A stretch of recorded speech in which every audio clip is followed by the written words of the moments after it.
What's your next chapter? See, I would do my job if I got you all so in action that you were on stage next year.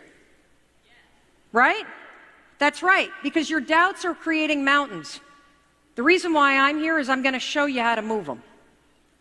We're going to cover a couple things here. The title of the talk was Break the Habit of Self-Doubt and Rock Confidence. So what we're going to talk about is confidence. What is it? Because a lot of us don't understand it. I know I didn't understand it. I had not the real confidence, I had the fake kind. You know, the really bossy, annoying kind, where it was really driven by insecurity.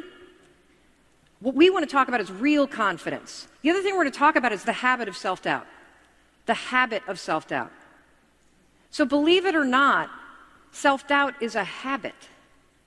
It's a behavior, a thinking pattern that you repeat over and over, and then it becomes automated.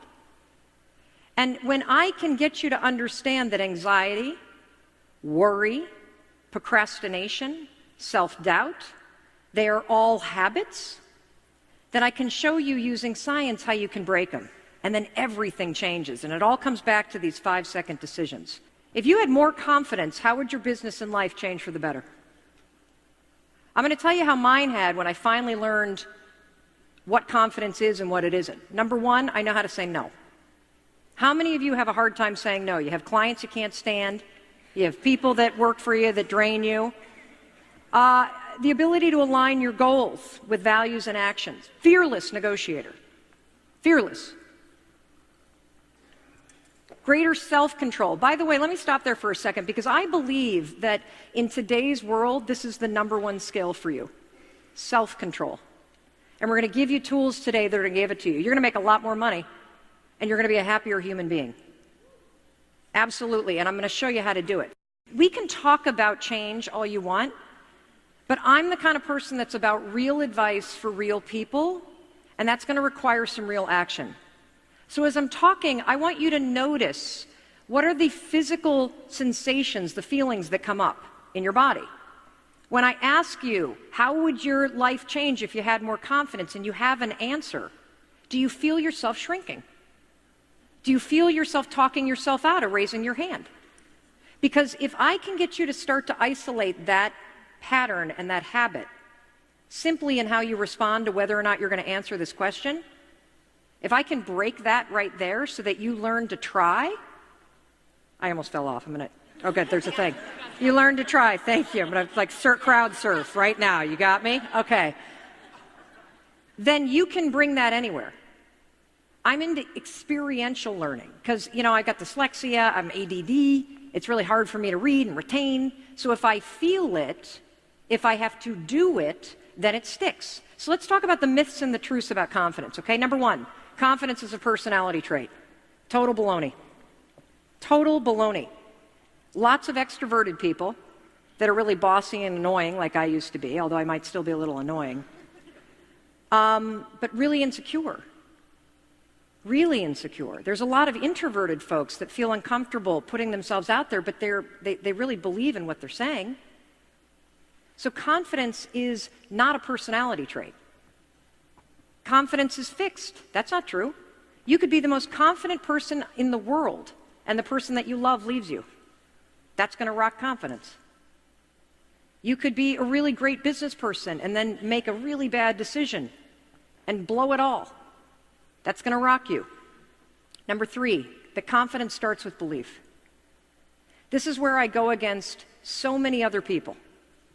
I actually believe that this is not true. I think that thinking positive thoughts will certainly make you feel better in the moment, but it's not going to create change that you want.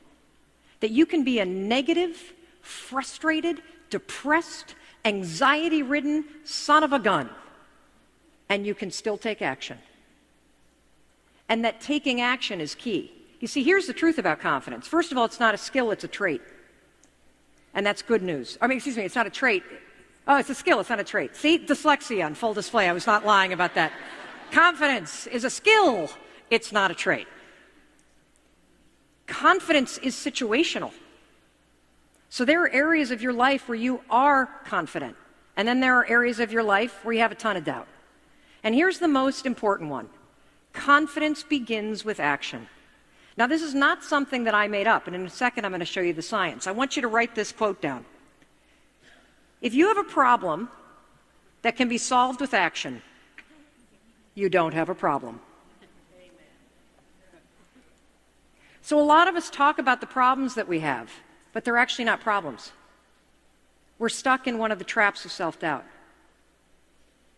And that's what we're going to be talking about in just a second. But first, I want to show you how you build confidence. And let's look at the research, because there's really, really strong research on this. If you want more information on this, just Google the confidence competency loop. The confidence competency loop. Let me show you what this is. So basically, if you try something, he's either going to succeed or he's going to survive. Now, what happens if you survive it? Like you really blow it, but you survive it. Well, you learn something. And then when you learn something, what are you doing? You're building skills.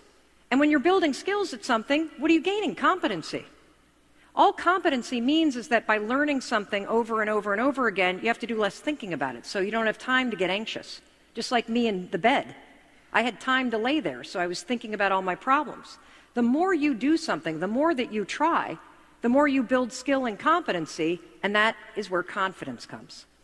So I want you to walk out of here not only with the 5, 4, 3, 2, 1. Catch yourself when you feel yourself shrinking. Catch yourself when you feel yourself editing yourself or silencing yourself. I also want you to walk out of here with a brand new definition of confidence, which I'm going to give to you in a second. Because check this out. All of us are going to feel failure. Let me show you what happens when you are afraid of failing, when you're fearing it. First of all, you're going to start thinking, aren't you? Ooh, I don't know if I want to give a speech. I might be really bad at it. And then I don't know what I want to talk about. And I'm not really sure. Am I ready? Am I not ready? Should I wear the tennis shoes? Should I wear the heels? Should I not do this? Should I do this? And then, of course, as you think, you're going to start to doubt yourself. And this becomes this loop. This is what researchers call a habit loop.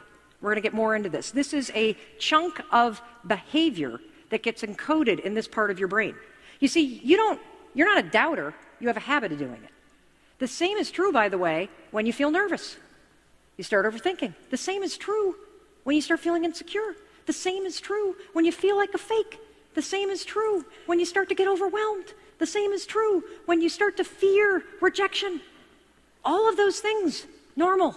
It's normal to be afraid of being rejected. It sucks.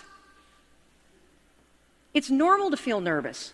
These feelings are normal. Acting nervous is a choice. There's only one way to break a habit loop. You have to insert a different behavior.